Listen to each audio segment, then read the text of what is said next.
യേശുവേ എൻ ദൈവമേ N നാഥനേ N സ്നേഹമേ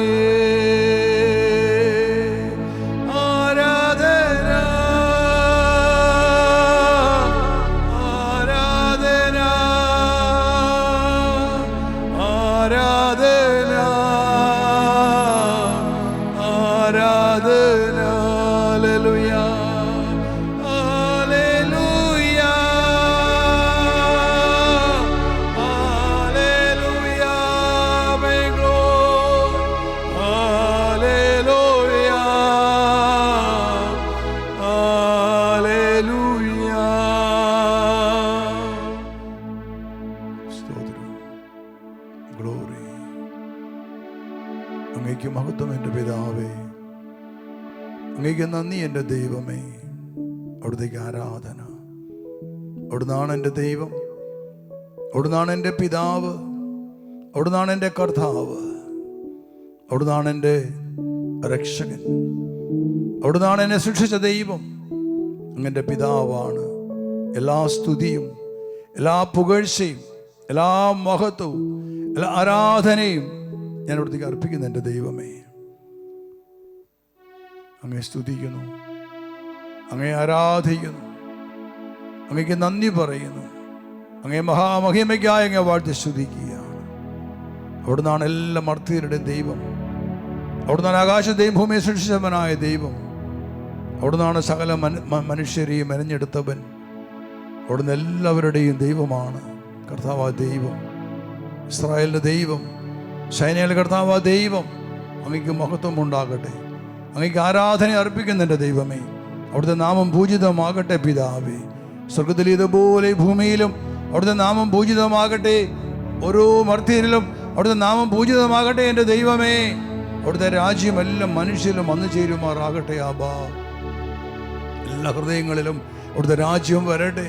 യേശു സ്ഥാപിച്ച രാജ്യം, ദൈവരാജ്യം എല്ലാ ഹൃദയങ്ങളും സ്ഥാപിക്കപ്പെടുമാറാകട്ടെ എൻ്റെ ദൈവമേ. എൻ്റെ പിതാവേ, അവിടുത്തെ മുമ്പിൽ പ്രാർത്ഥിക്കുന്നപ്പാ, അവിടുത്തെ രാജ്യം വരണമേ. അങ്ങനെ പുത്രൻ വഴി സ്ഥാപിച്ച രാജ്യം, ദൈവരാജ്യം എല്ലാ ഹൃദയങ്ങളിലും സ്ഥാപിക്കപ്പെടുമാറാകട്ടെ. കർത്താവേ, പാപത്തിൻ്റെ ഭരണത്തിൽ നിന്ന്, ശത്രുവിൻ്റെ ബന്ധനത്തിൽ നിന്ന്, ശത്രുവിൻ്റെ അധീനതയിൽ നിന്ന് അവിടുത്തെ ജനത്തെ വിടുവിക്കണമേ, വീണ്ടെടുക്കണമേ കർത്താവേ.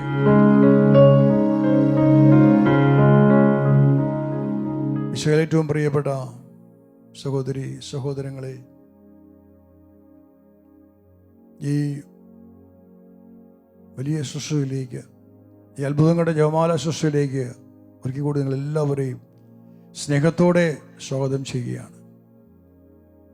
പെസഹനിയാമരത്തിലൂടെ സ്വർഗ്ഗത്തിലെ പിതാവ് തൻ്റെ പുത്രൻ യേശു ക്രിസ്തുവിൻ്റെ നാമത്തിൽ അയക്കുന്ന സകല നന്മകളും അനുഗ്രഹങ്ങളും പ്രാപിക്കുവാൻ നിങ്ങൾ ഓരോരുത്തരും യോഗ്യരാകട്ടെ, അർഹരാകട്ടെ എന്ന് പ്രാർത്ഥിക്കുക. നമ്മളെ തന്നെ പൂർണ്ണമായിട്ട് ഹൃദയം തുറന്ന്, മനസ്സ് തുറന്നു കൊടുത്തുകൊണ്ട്, ദൈവമേ അവിടുത്തെ വചനത്താൽ എന്നെ കഴുകണമേ. അവിടുന്ന് ഇവിടെ പ്രഘോഷിക്കപ്പെടുന്നത് ദൈവത്തിൻ്റെ വചനങ്ങളാണ്. സങ്കീർത്തന പുസ്തകം 107:20 വചനം, Psalms 7:20, He sent out His word and healed them and delivered them from every destruction. അവിടുന്ന് തൻ്റെ വചനം അയച്ച് അവരെ സൗഖ്യമാക്കി, വിനാശത്തിൽ നിന്നും വിടുവിച്ചു. ആമേൻ, ഹല്ലേലൂയ. വചനം അയച്ച് വിടുവിക്കുകയാണ്, സുഖപ്പെടുത്തുകയാണ്. വചനം അയച്ച് ശാരീരികമായിട്ട്, മാനസികമായിട്ട്, ആത്മീയമായിട്ട് നമ്മളെ സുഖപ്പെടുത്തുന്ന ദൈവത്തിൻ്റെ വചനം. ഇവിടെ നമ്മളെ എല്ലാ നാശത്തിനും വീണ്ടെടുക്കുകയാണ് ദൈവത്തിൻ്റെ വചനം. ദൈവത്തിൻ്റെ വചനമാണ് പ്രഘോഷിക്കപ്പെടുന്നത്. കേൾക്കുന്ന നിമിഷങ്ങളിൽ അത് നിങ്ങളുടെ ആത്മാവിന് മരുന്നാണ്, ഹൃദയത്തിന് സൗഖ്യമാണ്, ശരീരത്തിന് ശക്തിയും ബലവുമാണത്. കാതുകൾ തുറന്ന്, ഹൃദയം തുറന്ന് നമുക്ക് ദൈവത്തിൻ്റെ വചനം ശ്രവിക്കാം. നമ്മൾ ഓരോരുത്തരെയും ശുദ്ധീകരിക്കുവാൻ ദൈവം ചെയ്യുന്ന ദൈവത്തിൻ്റെ ഒരു പ്രവൃത്തിയാണ് വചനപ്രഘോഷണം. അതാര് വിശ്വസിക്കുന്നുവോ വചനം പ്രഘോഷിക്കപ്പെടുന്നു. ആര് ഹൃദയം തുറന്ന് വിശ്വസിക്കുന്നുവോ അവനാണത് രക്ഷയായിട്ട് മാറുന്നത്.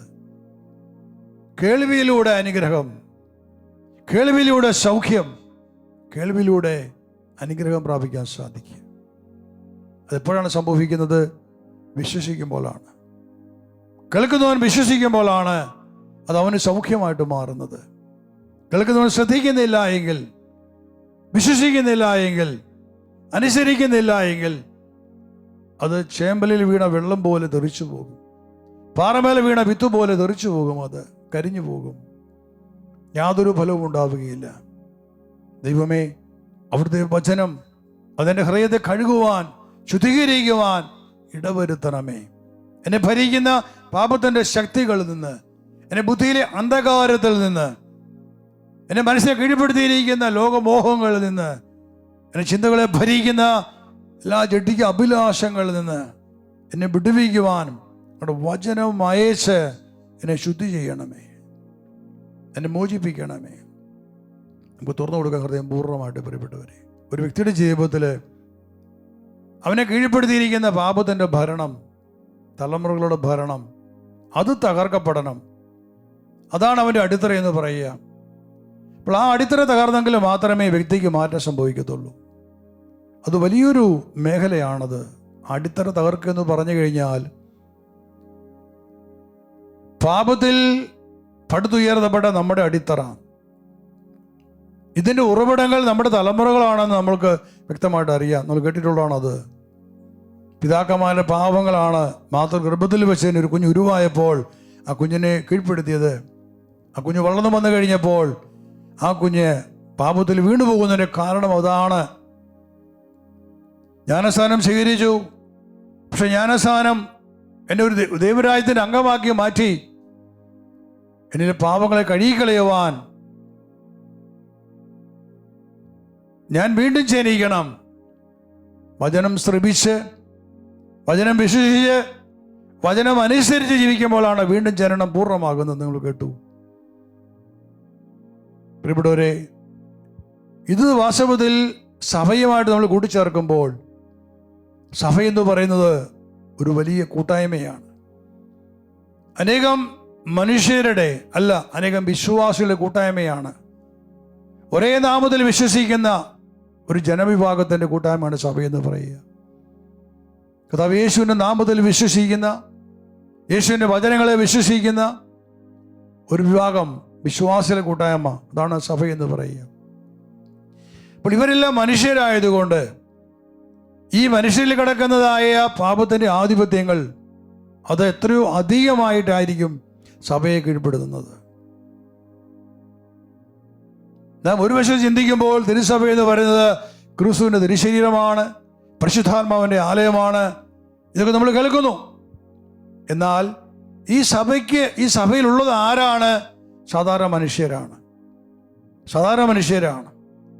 സഭയെ നയിക്കുന്നവരോ അധികാരികൾ, പോപ്പോ, കർദിനാളന്മാരോ, മെത്രാന്മാരോ, പുരോഹിതന്മാരോ ആരും സ്വർഗത്തിൽ നിന്നും ഭൂമിയിലേക്ക് ഇറങ്ങി വന്നവരല്ല. എല്ലാവരും മനുഷ്യരായി ഈ ഭൂമിയിലെ സാധാരണക്കാരെ പോലെ ജനിച്ചവരാണ്. അപ്പോൾ സകല മനുഷ്യരിലും കടന്നു വന്നിട്ടുള്ള എല്ലാ തരത്തിലുള്ള നന്മയും തിന്മയും എല്ലാവരിലും ഉണ്ട്. എല്ലാവരിലും ഉണ്ട്. ചിലവൻ്റെ അതിൻ്റെ ആധിപത്യം വളരെ കൂടുതലായിരിക്കാം, ചിലരിൽ അല്പം കുറവുണ്ടായിരിക്കാം. പക്ഷെ ഇവരുടെ എല്ലാവരും, സകല മനുഷ്യർക്കും എല്ലാവരും അടിത്തറ എന്ന് പറയുന്നത് പാപത്തിലാണ്. അതാണ് സങ്കീർത്തനം 51 നമ്മൾ കേട്ടു വചനം. ദാവീദ് പറയുകയാണ്, ഞാൻ എൻ്റെ അമ്മയുടെ ഉദരത്തിൽ ഉരുവായപ്പോഴേ പാപിയാണ്, ഞാൻ പാപത്തോടെയാണ് പിറന്നത്. ഇതാണ് ഓരോ മനുഷ്യൻ്റെയും അവസ്ഥ എന്ന് പറയുക. അപ്പോൾ ഈ ഒരു ബന്ധനം മനുഷ്യൻ നിലനിൽക്കുന്നത് കൊണ്ട്, ഇതിൽ നിന്ന് അവനെ വിടുതൽ കിട്ടിയിട്ടില്ലാത്തത് കൊണ്ട്, തലമുറകളുടെ പാപത്തിൻ്റെ ഭാരം ഒരു ശിശു ജനിച്ചപ്പോൾ തന്നെ ആ കുഞ്ഞിലേക്ക് വന്നിട്ടുള്ളത് കൊണ്ട്, ആ ശാപത്തിൽ നിന്ന്, ആ ബന്ധനത്തിൽ നിന്ന് ആ വ്യക്തി സ്വതന്ത്രനാകണമെങ്കിൽ അവൻ വിശ്വാസപൂർവ്വം ദൈവത്തിൻ്റെ വചനം കേട്ട്, ആ വചനത്തെ വിശ്വസിച്ച്, ആ വചനം അനുസരിച്ച് ജീവിക്കുമ്പോൾ അത് ആ വ്യക്തിയുടെ ജീവിതത്തിൽ വീണ്ടും ജനനം എന്ന അനുഭവമായിട്ട് മാറുകയാണ്. ഈ ഒരു വീണ്ടും ജനനം എന്ന പ്രക്രിയ സംഭവിക്കുമ്പോൾ മാത്രമേ ആന്തരികമായ ഒരു വിശുദ്ധീകരണം ഒരുവനിൽ സംഭവിക്കത്തുള്ളൂ. ഇത് സംഭവിച്ചിട്ടില്ലാത്തത് കൊണ്ട് അനേകം വിശ്വാസികൾ ജീവിക്കുന്നത് ബാഹ്യമായ പ്രകടനത്തിലാണ്. നമ്മൾ സാറ് പറയുന്നൊരു ചൊല്ലുണ്ട്, ഞായറാഴ്ച ക്രിസ്ത്യാനികൾ എന്ന് പറയും. അതൊരു കടമയായതുകൊണ്ട് ഞായറാഴ്ചകളിൽ ദേവാലയങ്ങളിൽ പോകുന്നു, വിശ്വകുർബാനയിൽ പങ്കെടുക്കുന്നു. അതാണ് അവൻ്റെ ക്രിസ്ത്യ ജീവിതം, അതിനപ്പുറത്തൊന്നുമില്ല. ഇതൊരുവനെ രക്ഷപ്പെടുത്തുമോ? പ്രിയപ്പെട്ടവരെ, മനുഷ്യൻ ദൈവത്തിൻ്റെ വചനം അനുസരിച്ച് ജീവിക്കുന്നില്ല എങ്കിൽ ഒരു നിയമാനുഷ്ഠാനം അവനെ രക്ഷപ്പെടുത്തത്തില്ല. ഒരു നിയമാനുഷ്ഠാനം അവനെ രക്ഷപ്പെടുത്തത്തില്ല. ദൈവത്തിൻ്റെ വചനം, ക്രിസ്തു വഴി നൽകപ്പെട്ടതായ ഓരോ വചനങ്ങളും അനുസരിച്ച് ജീവിക്കാൻ കടപ്പെട്ടവരാണ് ഓരോ വിശ്വാസികളും. ക്രിസ്തുവിനെ അനുകരിക്കുന്നവനാണ് ക്രിസ്ത്യാനി എന്ന് പറയുന്നവൻ. Those who follow Jesus. എങ്ങനെയാണ് യേശുവിനെ ഫോളോ ചെയ്യുന്നത്? യേശു പറഞ്ഞ വചനങ്ങളെ ശ്രവിച്ച് അത് വിശ്വസിച്ച് അത് അനുസരിക്കുന്നവരാണ് യേശുവിനെ ഫോളോ ചെയ്യുന്നത്, യേശുവിനെ അനുഗമിക്കുന്നത്. അവനാണ് ക്രൈസ്തവൻ. ബാക്കി എന്തെല്ലാം തരത്തിലുള്ള ആചാര അനുഷ്ഠാനങ്ങളിൽ ജീവിച്ചാലും ശരി, ഈ പറഞ്ഞ കാര്യം ക്രിസ്തുവിൻ്റെ വചനങ്ങൾ ശ്രവിച്ച് അത് വിശ്വസിച്ച് അത് അനുസരിച്ച് ജീവിക്കാത്തവൻ ക്രൈസ്തവനെ അല്ല. കർത്താവ് പറഞ്ഞ വചനമുണ്ടല്ലോ, വിശുദ്ധ മത്തായിയുടെ സുവിശേഷത്തില് അധ്യായം 7 21 വചനമാണ്. മത്തായി സുവിശേഷം 7:21. കർത്താവേ കർത്താവേ എന്ന് എന്നോട് വിളിച്ചപേക്ഷിക്കുന്നവനല്ല, എന്നെ സ്വർഗസ്ഥനായ പിതാവിൻ്റെ ഇഷ്ടം നിറവേറ്റുന്നവനാണ് സ്വർഗരാജ്യത്തിൽ പ്രവേശിക്കുക. പക്ഷെ പറയാണ്, എന്നെ കർത്താവേ കർത്താവേ എന്ന് എന്നെ വിളിച്ചപേക്ഷിക്കുന്നവനല്ല, എൻ്റെ സ്വർഗസ്ഥനായ പിതാവിൻ്റെ ഇഷ്ടം നിറവേറ്റുന്നവനാണ് സ്വർഗരാജ്യത്തിൽ പ്രവേശിക്കുക. സ്വർഗരാജ്യം എന്ന് പറയുന്നത് സ്വർഗീയടമാണത്. യേശു ഈ ഭൂമിയിൽ സ്ഥാപിച്ച രാജ്യം ദൈവരാജ്യമാണ്. നാം എല്ലാം പ്രവേശിക്കേണ്ടത് ദൈവരാജ്യത്തിലേക്കാണ് പ്രവേശിക്കുന്നത് ജ്ഞാനസ്നാനത്തിലൂടെ. ഒരുവൻ ജ്ഞാനസ്നാനം സ്വീകരിച്ചു കഴിയുമ്പോൾ അവൻ പ്രവേശിക്കുന്നത് ദൈവരാജ്യമാണ്, കിങ്ഡം ഓഫ് ഗോഡ് എന്നാണ് പറയുക. എന്നാൽ ഇവിടെ യേശു പറയാണ്, സ്വർഗരാജ്യത്തെക്കുറിച്ച് പറയുക. സ്വർഗരാജ്യം, കിങ്ഡം ഓഫ് ഹെവൻ, അത് ഈ ഭൂമിയിൽ നിന്ന് വേർപെട്ടു പോകുന്ന വിശുദ്ധരായ ആളുകളെ ദൈവം സ്വീകരിക്കുന്ന സ്വർഗീയ ഇടമാണ്, സ്വർഗീയ പർദീസയാണ് സ്വർഗരാജ്യം എന്നറിയപ്പെടുന്നത്. അപ്പോൾ യേശു പറയാണ്, എന്നെ കർത്താവേ കർത്താവേ എന്ന് വിളിച്ചപേക്ഷിക്കുന്നവനല്ല, മറിച്ച് എൻ്റെ സ്വർഗസ്ഥനായ പിതാവിൻ്റെ ഇഷ്ടം നിറവേറ്റുന്നവനാണ് സ്വർഗരാജ്യത്തിൽ പ്രവേശിക്കുക. സ്വർഗസ്ഥനായ പിതാവിൻ്റെ ഇഷ്ടം നിറവേറ്റുന്നവനാണ്. നമ്മൾ എങ്ങനെയാണ് സ്വർഗസ്ഥനായ പിതാവിൻ്റെ ഇഷ്ടം നിറവേറ്റുന്നത്? എന്താ നമുക്ക് അറിയാവുന്ന പിതാവിൻ്റെ ഇഷ്ടത്തെക്കുറിച്ച് നമ്മളെങ്ങനെ മനസ്സിലാക്കുന്നത്? അതാണ് വചനം, നമുക്ക് നൽകപ്പെട്ട വചനം. പ്രിയപ്പെട്ടവരെ, അതുകൊണ്ടാണ് വചനം ഞാൻ ഗ്രഹിക്കേണ്ടതിൻ്റെ ആവശ്യകത. ഞാൻ വചനം ഗ്രഹിക്കണം, ഞാനത് വിശ്വസിക്കണം, ഞാനത് അനുസരിക്കണം, ഞാൻ വചനത്തിൽ ജീവിക്കണം. അപ്പോൾ അവൻ സ്വർഗത്തിലെ പിതാവിൻ്റെ ഇഷ്ടം നിറവേറ്റുന്നതിനായിട്ട് മാറും. ഹല്ലേലൂയ. അപ്പോൾ നാം മനസ്സിലാക്കണം, വചനം അനുസരിക്കാത്തവൻ, വചനം കേൾക്കുന്നുണ്ട് പക്ഷെ വചനം അനുസരിക്കാത്തവൻ, അവൻ പിതാവിൻ്റെ ഇഷ്ടം നിറവേറ്റാത്തവനാണ്. അവനെ എവിടെയാണ് സ്വർഗത്തിൽ പ്രവേശിക്കാൻ സാധിക്കുക? നമ്മുടെ ഈ ലോകത്തിൻ്റെ ഏത് ബാഹ്യമായ ആചാര അനുഷ്ഠാനങ്ങളും നമ്മളെ രക്ഷപ്പെടുത്തത്തില്ല. അതൊക്കെ നമ്മുടെ വിശ്വാസത്തിൻ്റെ ഭാഗങ്ങളായിട്ട് നമ്മൾ എടുത്തിട്ടുള്ള കാര്യങ്ങളാണ്. ദൈവത്തിൻ്റെ വചനപ്രകാരം ജീവിക്കുന്നില്ലെങ്കിൽ, വചനം അനുസരിക്കുന്നില്ലെങ്കിൽ മറ്റൊരു നിയമാനുഷ്ഠാനം എന്നെ രക്ഷപ്പെടുത്തത്തില്ല. എന്നാൽ നീ ഒരു നിയമാനുഷ്ഠാനത്തിലും നീ പോകുന്നില്ല, നീ കൃത്യമായ ദൈവത്തിൻ്റെ വചനത്തിലാണ് ജീവിക്കുന്നതെങ്കിൽ അത് മാത്രം മതി രക്ഷപ്പെടാനായിട്ട്. ദൈവത്തിൻ്റെ വചനം തന്നെ എന്തൊക്കെ പഠിപ്പിക്കുന്നുണ്ടോ അത് വിശ്വസിച്ച് അതനുസരിച്ച് ജീവിക്കുമ്പോൾ നീ പിതാവിൻ്റെ ഇഷ്ടം നിറവേറ്റുന്നതിനായിട്ട് തീരുകയാണ്. വീണ്ടും അടുത്ത 22, അന്ന് പലരും എന്നോട് ചോദിക്കും, കർത്താവേ കർത്താവേ, ഞങ്ങൾ നിന്റെ നാമത്തിൽ പ്രവചിക്കുകയും നിന്റെ നാമത്തിൽ പിശാചുകളെ പുറത്താക്കുകയും നിന്റെ നാമത്തിൽ നിരവധി അത്ഭുതങ്ങൾ പ്രവർത്തിക്കുകയും ചെയ്തില്ലേ? അപ്പോൾ ഞാൻ അവരോട് പറയും, നിങ്ങളെ ഞാൻ ഒരിക്കലും അറിഞ്ഞിട്ടില്ല. അനീതി പ്രവർത്തിക്കുന്നവരെ നിങ്ങൾ എന്നിൽ നിന്നും അകന്നു പോകുവിൻ. എൻ്റെ ഈ വചനങ്ങൾ ശ്രവിക്കുകയും അവ അനുസരിക്കുകയും ചെയ്യുന്നവൻ പാറമേൽ ഭവനം പണിത വിവേകമതിയായ മനുഷ്യന് തുല്യനായിരിക്കും. മഴ പെയ്തു, വെള്ളപ്പൊക്കമുണ്ടായി, കാറ്റൂതി അത് ഭവനത്തിന്മേൽ ആഞ്ഞടിച്ചു, എങ്കിലും അത് വീണില്ല. എന്തുകൊണ്ടെന്നാൽ അത് പാറമേൽ സ്ഥാപിതമായിരുന്നു. എൻ്റെ വചനങ്ങൾ കേളുകയും എന്നാൽ അത് അനുസരിക്കാതിരിക്കുകയും ചെയ്യുന്നവൻ മണൽ പുറത്ത് ഭവനം പണിത ഭോഷന് തുല്യനായിരിക്കും. മഴ പെയ്തു, വെള്ളപ്പൊക്കമുണ്ടായി, കാറ്റൂതി അത് ഭവനത്തിന്മേൽ ആഞ്ഞടിച്ചു, അത് വീണുപോയി, അതിൻ്റെ വീഴ്ച വലുതായിരുന്നു.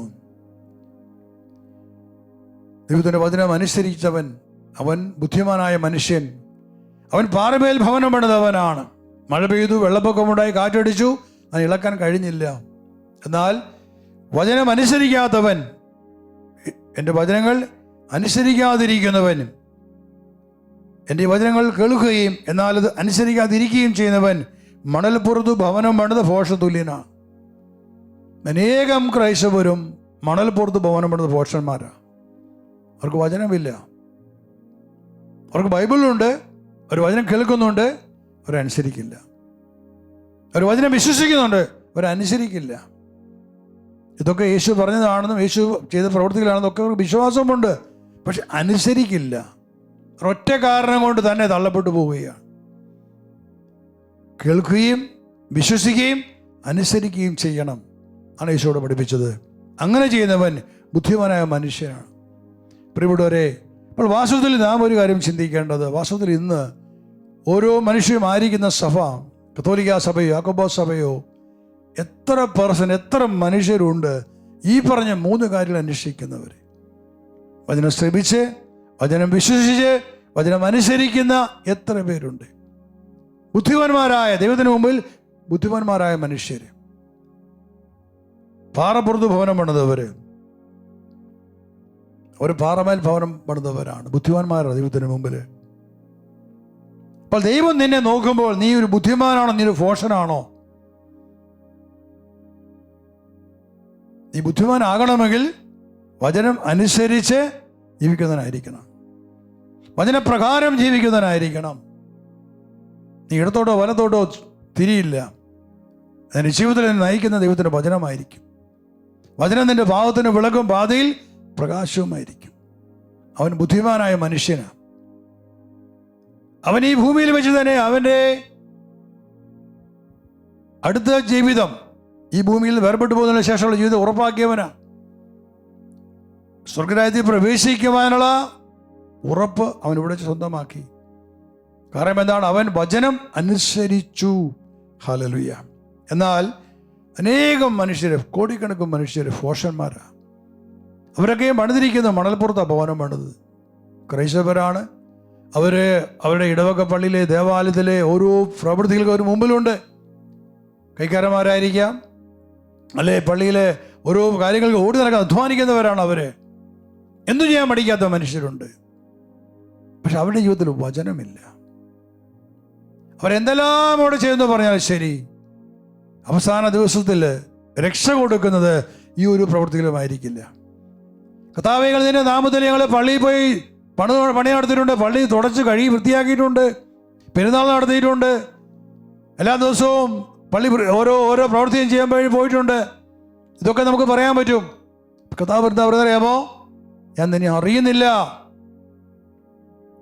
ഇവിടെ യേശു പറഞ്ഞത്, അന്ന് നിങ്ങളോട് പറയും, കർത്താവേ കർത്താവേ, ഞങ്ങൾ നിന്റെ നാമത്തിൽ പ്രവചിക്കുകയും നിന്റെ നാമത്തിൽ പിശാചുക്കളെ പുറത്താകുകയും നിന്റെ നാമത്തിൽ നിരവധി അത്ഭുതങ്ങൾ പ്രവർത്തിക്കുകയും ചെയ്തില്ലേ?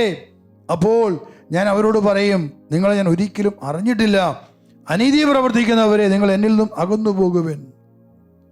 അപ്പോൾ യേശുക്രിസ്തുവിന്റെ നാമത്തിൽ സുവിശേഷം പ്രസംഗിച്ച് രോഗികളെ സുഖപ്പെടുത്തി, പിശാചുക്കളെ പുറത്താക്കി, നിരവധി അത്ഭുതങ്ങൾ പ്രവർത്തിച്ചു. കർത്താവിന്റെ നാമത്തിൽ ശുശ്രൂഷ ചെയ്ത വ്യക്തികൾ അവർ പറയാം, കർത്താവേ ഞങ്ങൾ നിന്റെ നാമത്തിൽ അങ്ങനെ ചെയ്തു ഇങ്ങനെ ചെയ്തു എന്നൊക്കെ പറയുമ്പോൾ കർത്താവ് എന്താ പറയുന്നത്? ഞാൻ നിങ്ങളെ അറിയുന്നില്ല. അനീതി പ്രവർത്തിക്കുന്നതിന് എന്നിൽ നിന്നും അകന്നു പോകുവിൻ. അനീതി പ്രവർത്തിച്ചവരെ എന്നാണ് പറഞ്ഞത്. പ്രിയപ്പെട്ടവരെ, ദൈവം ഒരുവനെ വിളിച്ചപ്പോൾ ആ വിളിയുടെ ഭാഗമായി ഒരുവനെ ദൈവം തൻ്റെ ദൗത്യത്തിന് വേണ്ടി നിയോഗിച്ചപ്പോൾ അവന് കൊടുത്ത ശക്തി കൊണ്ട് പിശാചിനെ പുറത്താക്കാൻ, രോഗിയെ സുഖപ്പെടുത്താൻ, ഇത് അത്ഭുതവും പ്രവർത്തിക്കാൻ ദൈവം അവന് ശക്തി കൊടുത്തിട്ടുണ്ട്, അവന് കൊടുത്ത പരിശുദ്ധാത്മാവിലൂടെ. പക്ഷെ ആ വ്യക്തി ദൈവം തനിക്ക് നൽകി ആ ദാനത്തെ ദുർവിനിയോഗം ചെയ്ത് തനിക്ക് ലഭിച്ചിരിക്കുന്ന പരിശുദ്ധാത്മാവിനെ എത്രമാത്രം വിശുദ്ധമായി അവൻ സംരക്ഷിക്കേണ്ടിയിരുന്നു. എത്രയോ ആൾക്കാരാണ് പണത്തിനു വേണ്ടി ശുശ്രൂഷ ചെയ്യുന്ന വ്യക്തികൾ. പ്രസംഗിക്കാൻ പോകണമെങ്കിൽ പണം വേണം, രോഗിയെ സുഖപ്പെടുത്താൻ പണം വേണം. ഒരിക്കലൊരു കുടുംബനാഥൻ വന്നുകൊണ്ട് പറയുകയാണ്, അദ്ദേഹത്തിൻ്റെ ഭാര്യ പിശാച് ബാധിച്ച് വർഷങ്ങളായിട്ട് പിശാചിനെ പീഡിപ്പിക്കപ്പെടുകയാണ്. അദ്ദേഹം അവരെ സുഖപ്പെടുത്താൻ വേണ്ടി പെന്തക്കോസ്തായി കൊണ്ടുപോയി, ശ്രീശ്രീക്കാരുടെ അടുത്ത് കൊണ്ടുപോയി, മന്ത്രവാദികളുടെ അടുക്കൽ കൊണ്ടുപോയി. ഇതെല്ലാം കഴിഞ്ഞ് അവസാനം ഒരു സഭയിലെ ഒരു പുരോഹിതനടുക്ക് ചെന്നു. അദ്ദേഹം പറഞ്ഞു, ഞാൻ ഈ പിശാചിനെ പുറത്താക്കി തരാം, 5000 രൂപ എനിക്ക് തരണം. കുറേ വർഷം മുമ്പ് സംഭവിച്ച കാര്യമാണ്. 5000 രൂപ എനിക്ക് തരണം. ഇത് സത്യമായിട്ടും സംഭവിച്ച കാര്യമാണ് പ്രിയപ്പെട്ടവരെ. കാരണം ആ അശുദ്ധാത്മാവ് ബാധിച്ച ആ സ്ത്രീയെ സുഖപ്പെടുത്തുവാൻ കർത്താവ് എന്നെ ഉപയോഗിച്ചു. അതുകൊണ്ട് എനിക്ക് വ്യക്തമായിട്ട് അറിയാൻ പറഞ്ഞ കാര്യം കൊണ്ടാണ്. അനേകം വർഷമായി, 9 വർഷമായി അശുദ്ധാത്മാവ് പീഡിപ്പിക്കപ്പെട്ട് ഞാനെൻ്റെ ആത്മീയ ജീവിതത്തിൽ ആയുധ ശുശ്രൂഷ ആരംഭിച്ചപ്പോൾ 1989 എൻ്റെ ജീവിതത്തിൽ ഏറ്റവും ആദ്യത്തെ ഒരു അനുഭവമാണത്. ആ ഒരു സ്ത്രീയിൽ നിന്ന് 18 അശുദ്ധാത്മാക്കളെ പുറത്താക്കിയ സംഭവം. അശുദ്ധാത്മാവ് ഉണ്ട് എന്നും പിശാച് ഉണ്ട് എന്നും ഒക്കെ ഗ്രഹിച്ചത് അവിടെയാണ്, മനസ്സിലാക്കിയത് അവിടുന്ന് ആണ്. അപ്പോൾ ആ സ്ത്രീ ആ പുരുഷനോട് ഭർത്താവിനോട് പറഞ്ഞതാണ്, എൻ്റെ ഭാര്യ സുഖപ്പെട്ട് കഴിഞ്ഞപ്പോൾ 9 വർഷമായിട്ട് എൻ്റെ ഭാര്യ പിശാചിനെ പീഡിപ്പിക്കപ്പെടുകയായിരുന്നു. എല്ലാ വഴിയും നോക്കിയിട്ടുണ്ട്. മന്ത്രവാദികളുടെ അടുക്കൽ കൊണ്ടുപോയി മന്ത്രവാദം ചെയ്ത് നോക്കി, ഒത്തിരിയേറെ ക്ഷുദ്രകർമ്മങ്ങളിൽ ഇടപെട്ടു. പിന്നെ പ്രാർത്ഥനയിലേക്ക് വന്നു. പെന്തക്കോസ്തക്കാരുടെ അടുക്കൽ പല സഭകളിൽ ചെന്ന് പ്രാർത്ഥിച്ചു, ശീശക്കാരുടെ പോയി പ്രാർത്ഥിച്ചു. ഒരിടത്തൊന്നും വിടുതൽ കിട്ടുന്നില്ല. അപ്പോഴാണ് ഒരു സഭയിലെ ഒരു പുരോഹിതൻ ഇങ്ങനെ പിശാചിനെ പുറത്താക്കുന്നത് കേട്ടു. അവിടെ ചെന്നപ്പോൾ അദ്ദേഹം പറഞ്ഞു, 5000 രൂപ വേണം. വാസ്തവത്തിൽ ഇവരുടെ വില പറയുന്ന മനുഷ്യരുണ്ട് യേശുവിൻ്റെ നാമത്തിൽ. വില പറയുന്ന മനുഷ്യർ ഇത്ര ഹീനമായ പ്രവൃത്തിയാണ് അവർ ചെയ്യുന്നത്.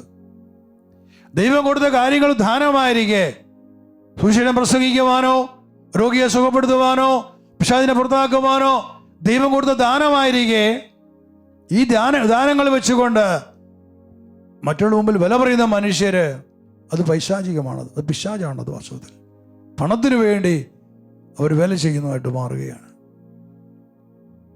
കഥാവിടെ പറയുകയാണ്, അനീതി പ്രവർത്തിക്കുന്നവരെ നിങ്ങൾ അകന്നു പോവുകയും ഞങ്ങൾ അറിയുന്നില്ല. അപ്പോൾ സുവിശേഷ പ്രഘോഷകന്മാരെ കുറിച്ച്, അല്ലെ രോഗശാന്തിക്കാരെ കുറിച്ച്, അല്ലെ പിശാചുകളെ പുറത്താക്കുന്നവരെ കുറിച്ച് എങ്ങനെയാണ് കർത്താവ് പറഞ്ഞതെങ്കിൽ, അല്ലാത്ത മനുഷ്യരെ കുറിച്ചാണ് ആദ്യം പറഞ്ഞത്. നിങ്ങൾ പള്ളിപ്പറമ്പിൽ പണിയാൻ പോയി, പള്ളി കഴുകാൻ പോയി, ഇതൊക്കെ വേണ്ടെന്നല്ല ഞാൻ പറയുന്നത്. ഇതൊക്കെ നമ്മൾ മനുഷ്യരുടെ സഹകരണം ആവശ്യമാണ്, വേണ്ടെന്നല്ല പറഞ്ഞത്. പക്ഷേ ഇതൊക്കെ ചെയ്തിട്ട് ഇവർ എന്താ വിചാരിക്കില്ലേ, പള്ളി പെരുന്നാൾ നടത്തി, ലക്ഷങ്ങൾ മുടക്കി പെരുന്നാൾ നടത്തി, ഓ എൻ്റെ ആത്മാവ് രക്ഷപ്പെട്ടു എന്ന് വിചാരിക്കും. പോഷത്വമാണത്. ഇതൊക്കെ നിനക്ക് ചെയ്യാം. എപ്പോഴാണ് ചെയ്യേണ്ടത്? ദൈവത്തിൻ്റെ വചനം ശ്രവിച്ച് അത് വിശ്വസിച്ച് അനുസരിച്ച് ജീവിച്ചുകൊണ്ട് ഇതൊക്കെ നീ ചെയ്തോ. നിനക്ക് അഡീഷണൽ ബോണസായിട്ട് മാറും ഇതെല്ലാം. കാരണം നിന്റെ സമർപ്പണം, നിന്റെ അധ്വാനം, അത് വലിയ വിലയുണ്ടാവും ദൈവത്തിൻ്റെ മുമ്പിൽ. പക്ഷെ ഇതൊന്നും വചനമില്ലാതെ അങ്ങനെ ചെയ്തു കഴിയുമ്പോൾ അത് അനീതിയായിട്ട് മാറും ദൈവത്തിൻ്റെ മുമ്പിൽ.